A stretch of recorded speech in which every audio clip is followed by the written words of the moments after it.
Right, రుణమాఫీ చేశామని ప్రభుత్వం గొప్పగా చెప్తుంది. కానీ రుణమాఫీ కాని రైతుల సంఖ్య కొన్ని లక్షల్లో ఉంది. అయితే ఆ రైతులందరూ కూడా ప్రభుత్వం పైన, ముఖ్యమంత్రి పైన తమ నిరసన వ్యక్తం చేస్తూ రకరకాల రూపాల్లో తమ ఆందోళన కొనసాగిస్తున్నారు. అయితే ఎవరైతే ముఖ్యమంత్రిని ప్రశ్నిస్తున్నారో, ఎవరైతే ప్రభుత్వాన్ని ప్రశ్నిస్తున్నారో ఆ రైతులను అరెస్టు చేస్తున్నారో, రైతుల్ని బెదిరిస్తున్నారు. సో ప్రజాపాలన అని చెప్పి అధికారంలోకి వచ్చినటువంటి కాంగ్రెస్ ప్రభుత్వం ప్రజాపాలనలో కనీసం ప్రజలకు నిరసన తెలియజేసుకునే హక్కు కూడా లేదా అంటూ రైతాంగం చాలా తీవ్రంగా ప్రభుత్వాన్ని ప్రశ్నిస్తోంది. సో రుణమాఫీ విషయంలో మా కడుపు మంట ప్రభుత్వానికి తెలియజెప్పుకునే ప్రయత్నం చేస్తే మా గొంతు నొక్కుతున్నారు, మమ్మల్ని అరెస్టులు చేస్తున్నారంటూ రైతులు తీవ్ర ఆవేదన వ్యక్తం చేస్తున్నారు.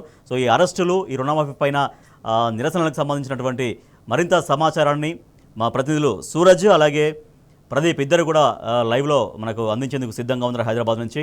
రైట్ సూరజ్, రుణమాఫీ అనేది చాలా కంప్లీట్ చేసేసామని, 100% చేసామని ప్రభుత్వం చాలా గొప్పగా చెప్తుంది. ఇంకా కూడా కొంతమంది మంత్రులు మాట్లాడుతున్నారు, ఇంకా కొన్ని వేల కోట్లు మళ్ళీ త్వరలో రిలీజ్ చేయబోతున్నామని. అంటే ప్రభుత్వం దగ్గర నుంచే ఒక స్పష్టమైనటువంటి విధానము లేదు రుణమాఫీ పైన అనేది క్లియర్గా అర్థమవుతుంది. అటువంటి విషయంలో రైతులు నిరసన తెలిపితే రైతులను అరెస్ట్ చేయడం, రైతుల్ని బెదిరించడం, సో ఇదేనా ప్రజాపాలన అంటూ రైతాంగం ప్రశ్నిస్తోంది. ఈ రైతాంగం ప్రశ్నలకి ప్రభుత్వం దగ్గర ఏం సమాధానం ఉంది?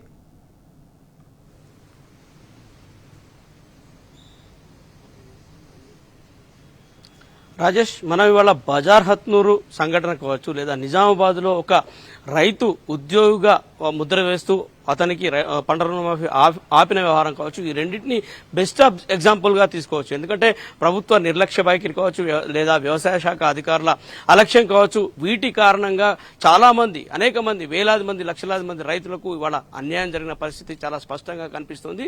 పంట రుణమాఫీ అందరికీ హుళక్కే అనే పరిస్థితి స్పష్టంగా కనిపిస్తుంది. ఎందుకంటే దాదాపుగా 60%, 60% మంది రైతులు పంట రుణమాఫీ పరిధి నుంచి ఎగిరిపోయారు. వాళ్ళ పేర్లు కూడా జాబితా నుంచి మాయమవడంతో వాళ్ళు దిక్కుతోచని పరిస్థితిలో ఇరుకున్న చందం చాలా స్పష్టంగా కనిపిస్తుంది. ఈ నేపథ్యంలో వాళ్ళు ప్రభుత్వాన్ని నిలదీసే వైఖరిని ప్రదర్శిస్తున్నారు. రైతులంతా కూడా రోడ్లెక్కి నిరసన వ్యక్తం చేస్తున్నారు. ఇదేనా ప్రజాపాలన అంటూ వాళ్ళు ప్రశ్నిస్తున్న పరిస్థితి కనిపిస్తుంది. ఇలా ప్రశ్నిస్తున్న వాళ్లపైన పోలీసు కేసులు అక్రమంగా ప్రభుత్వం బనాయిస్తున్న పరిస్థితి కనిపిస్తుంది. అటు ఆదిలాబాద్ బజార్ హత్నూరు సంఘటన తీసుకుంటే కనుక ఏకంగా ముఖ్యమంత్రి రేవంత్ రెడ్డి శివయాత్ర చేసిన పరిస్థితి కనిపిస్తుంది. ఒక దిష్టిబొమ్మను శివయాత్రగా వాళ్ళు ఊరేగించి ప్రభుత్వం పట్ల, ముఖ్యమంత్రి వైఖరి పట్ల వాళ్ళ నిరసనను వ్యక్తం చేసిన పరిస్థితి చాలా స్పష్టంగా కనిపిస్తుంది. మరోవైపు నిజామాబాద్ లో ఒక మామూలు రైతు, ఒక యువ రైతు తాను ఒక ప్రభుత్వ ఉద్యోగిగా ముద్ర వేసి అతనికి ఈ పంట రుణమాఫీ రాకుండా చేశారు వ్యవసాయ అధికారులని కూడా పెద్ద ఎత్తున ఆరోపణ వినిపిస్తున్న పరిస్థితి కనిపిస్తుంది. దీని అంతటి కూడా ఒకటే కారణం కనిపిస్తుంది. ఎందుకంటే నిబంధనలు, ఆధార్ కార్డు అన్నారు, ఆ తర్వాత కేంద్రం ఏదైతే అవలంబిస్తుందో కేంద్ర విధానం, అంటే కిసాన్ సమ్మాన్ నిధి కోసం రూపొందించిన మార్గదర్శకాలను ఇక్కడ ఇంప్లిమెంట్ చేస్తున్నారనే ఒక ఆరోపణ వినిపిస్తుంది. ముందుగా కేంద్రం అనుసరిస్తున్న ఈ విధానాన్ని రాష్ట్ర ప్రభుత్వం తీసుకోవాలా వద్దా దానికి సంబంధించి ఒక చర్చ జరిగింది. ఇన్కమ్ ట్యాక్స్ కట్టే వాళ్ళని మినహాయించాలని అనుకున్నారు, అలాగే ప్రభుత్వ ఉద్యోగులను మినహాయించాలనుకున్నారు, ఇంకా కొన్ని ధనిక వర్గాలను కూడా మినహాయించాలని అనుకున్నారు. కానీ వాస్తవానికి ఇందుకు భిన్నమైన పరిస్థితులు కనిపిస్తున్నాయి. అటు పొలిటీషియన్స్ కూడా పంట రుణమాఫీ పొందిన దాఖలాలు చాలా స్పష్టంగా కనిపిస్తున్నాయి. ఇవాళ చూస్తే కనుక ప్రతిపక్ష పార్టీ స్పష్టంగా పేర్లతో సహా ఏ పొలిటీషియన్స్, ఎమ్మెల్యేలు ఈ పంట రుణమాఫీ లబ్ధిదారులుగా చెలమణి అయ్యారో వాళ్ళ జాబితాను కూడా బయట పెడుతున్న పరిస్థితి కనిపిస్తుంది. ముందుగా ప్రభుత్వం ప్రకటించిన మేరకు ఈ ప్రజాప్రతినిధులు ఈ పరిధిలోకి రారు, పంట రుణమాఫీ లబ్ధిదారుల జాబితాలో ఉండరని చెప్పిన పరిస్థితి, ఇందుకు భిన్న వైఖరి ప్రస్తుతం కనిపిస్తుంది.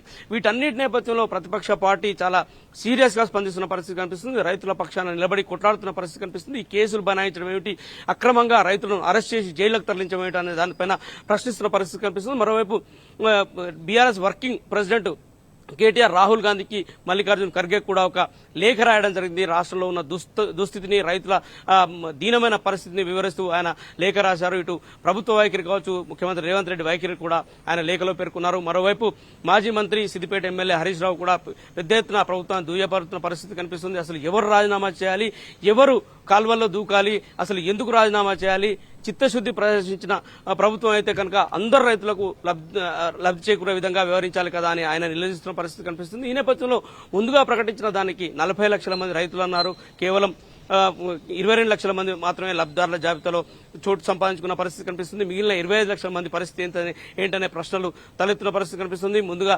49,000 కోట్లు ఈ పంట రుణమాఫీ కోసం కేటాయిస్తున్నామని చెప్పేసి ప్రకటించిన పరిస్థితి. ఆ తర్వాత ముఖ్యమంత్రి స్వయంగా సచివాలయంలో వేదికగా ఒక ప్రకటన చేశారు. 31,000 కోట్ల రూపాయలు పంట రుణమాఫీ కోసం కేటాయిస్తున్నట్టుగా కూడా ఆయన ప్రకటించిన పరిస్థితి కనిపిస్తుంది. తీరా బడ్జెట్ సమయానికి మొన్న పూర్తిస్థాయి బడ్జెట్ ప్రభుత్వం వచ్చిన తర్వాత అసెంబ్లీలో ప్రవేశపెట్టిన విషయం తెలిస్తే బడ్జెట్కు వచ్చేసరికి అది కేవలం 26,000 కోట్లకే తగ్గిన పరిస్థితి. రైట్ సూరజ్, మీరు చెప్తున్నట్టుగా రైతులు ఎవరు అడగలేదు, మాకు ఇంత రుణమాఫీ చేయండి రైతులు అడగలేదు, పలానా డేట్ రోజు రుణమాఫీ చేయండి అని అడగలేదు. సో వాళ్ళంతటా వాళ్ళుగా పెట్టినటువంటి డేట్స్ వాళ్ళంతటా వాళ్ళుగా మేము 2 lakhs రుణమాఫీ చేస్తామని చెప్పారు.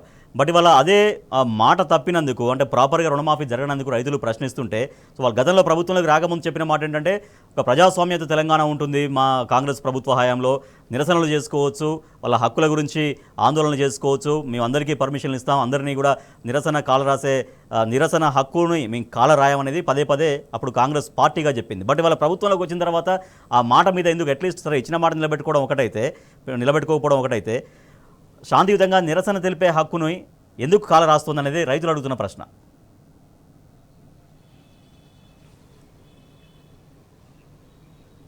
నిజం చెప్పాలంటే రాజేష్, ఒక ఉక్కు పాదాన్ని రైతులపైన ప్రభుత్వం మోపుతుందనే చెప్పాల్సి ఉంటుంది. ప్రజాస్వామ్యబద్ధంగా వాళ్ళంతా కూడా రోడ్లెక్కి తమ నిరసన తెలియజేస్తున్నారు. ఉన్నట్టుండి ఉన్నపలంగా రాత్రికి రాత్రే వాళ్ళ పేర్లు జాబితా నుంచి మాయమవడం పట్ల ఆందోళన చెందుతున్న వాళ్ళంతా కూడా రోడ్ల మీదకి వస్తున్న పరిస్థితి కనిపిస్తుంది. సహజంగా ప్రజాస్వామ్య వ్యవస్థలో ఎవరికైనా అన్యాయం జరిగితే వాళ్ళ నిరసన గళాన్ని వినిపించడం అనేది ఒక రాజ్యాంగపరమైన హక్కుగా ఉన్న విషయం తెలిసిందే. ఈ రాజ్యాంగపర రాస్తున్న పరిస్థితి కనిపిస్తుంది.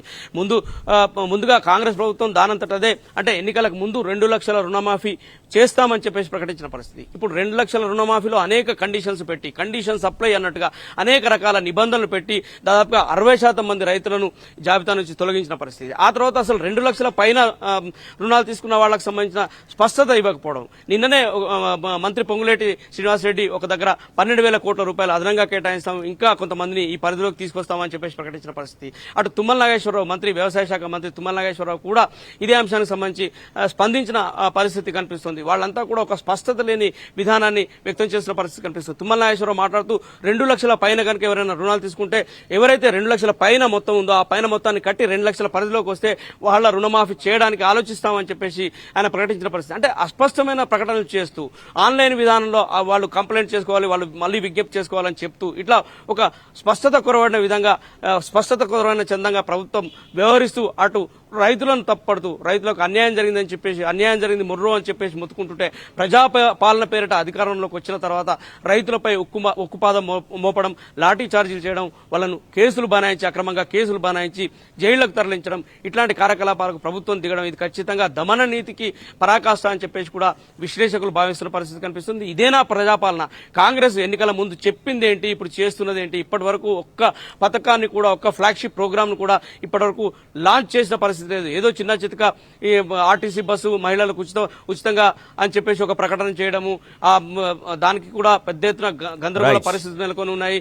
ఆర్టీసీ పూర్తిగా ఆగమ్య గోచరమైన పరిస్థితులు కనిపిస్తున్నాయి. బస్సుల్లో వెళ్లే వాళ్లకు, టికెట్లు తీసుకున్న వాళ్లకు సీటు దొరకని పరిస్థితి. ఇట్లా ఒక దిశానిర్దేశం లేకుండా కాంక్రీట్ గా ప్రజలకు ఒక లబ్ధి చేకూరే విధంగా వ్యవహరించకుండా అన్యాయంగా వ్యవహరిస్తున్న రైతులకు సంబంధించి ఉక్కుపాదాన్ని మోపడం, రైతులపైన అక్రమమైన కేసులు బనాయించడం, వాళ్ళని పోలీస్ స్టేషన్లకు తరలించడం, ఇవన్నీ ఏంటని చెప్పేసి ప్రతిపక్షం పెద్ద ఎత్తున దాడికి దిగుతున్న పరిస్థితి కనిపిస్తుంది. త్వరలోనే గ్రామానికి ఇంటింటికి వెళ్లి ఎవరెవరికి లబ్ధి చేకూరింది, ఎవరెవరికి లబ్ధి చేకూరలేదు జాబితా తీసుకొని ఆ జాబితాలను స్థానికంగా జిల్లా కలెక్టర్లకు అందిస్తామని చెప్పేసి కూడా బీఆర్ఎస్ పార్టీ ప్రకటించిన పరిస్థితి మనం చూస్తున్నాం. Rajesh, right, thank you Suraj. అది తెలంగాణలో రైతులపైన నిరంకుశ పర్వం కొనసాగుతున్నట్టుగా మనకు చాలా స్పష్టంగా అర్థమవుతుంది.